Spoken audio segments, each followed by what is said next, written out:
The Michael Berry Show. You think about a world where you have to provide for your own food, whether you grow it or kill it. You have to prepare it, and you cannot preserve it. That's where brining, salting, preservation techniques first began. An attempt to make beef jerky out of beef so that it would last longer because it would spoil so fast. Same is true of vegetables, which were even harder. You had no cold storage. You could heat things on a fire, but you could not preserve them long term. You think about the difficulties of pregnancy and childbirth without all of the pain relief and all of the things we have available to us now, many of which have been perverted in Big Pharma's interest, but it was a difficult time. Bite the bullet had meaning. But when you think about survival, and it was just survival, there was so little time for arts of music and poetry and storytelling and dance and writing and painting and the like. There was so little time for such a thing, and so much time devoted to the necessary chores of survival. And through the years, we developed expertise in one way or another, whether that's growing food or cooking it or preserving it or innovating, inventing, creating in order to find food storage and food preparation and food delivery and food extraction and all these sorts of things that as mankind we did. It took thousands of years, of which we are the beneficiary. They're all handed to us on our doorstep. And somewhere along the way, the idea prevailed. This is a postmodern, this is the pox of postmodern Western civilization.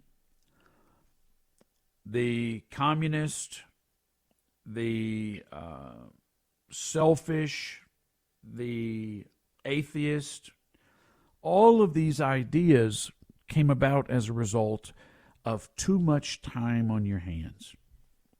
Because mankind needs a challenge. Man needs to be engaged. He needs to be fulfilled.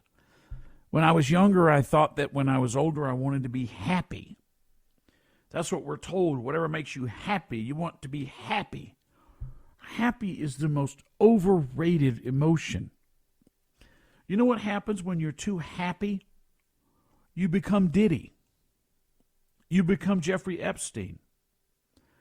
Happiness, as we think, is this idea of not having to work, not having somewhere we need to be, not having people who depend on us, rely on us, not having to be accountable and responsible.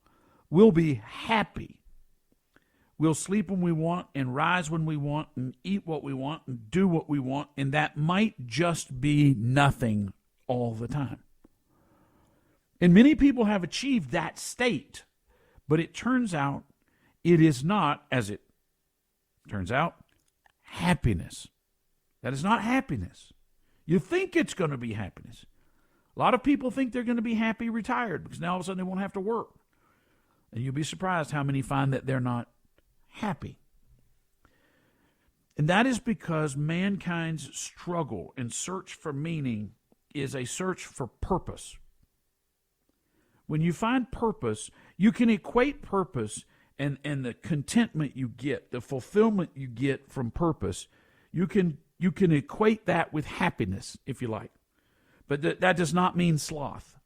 It does not mean simply sleeping all the time or being in a drug-induced state, which is what often happens. People start finding ways to increase fulfillment because like any drug, slovenliness or sloth becomes something you need more of to derive the same hit. And that's the problem with every drug. The problem with every drug is the first hit's the best, and it goes downhill from there.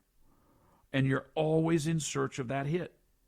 I've spent a fair amount of time talking to addicts of various drugs, and it all comes back to the same thing.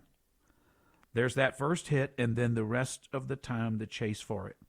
and the things you sacrifice trying to get back to that one initial awesome moment.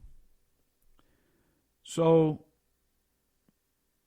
man's search for purpose ends up being more important than his desire for happiness. Happiness is a byproduct of purpose. Why couldn't Tom... The Michael Berry Show.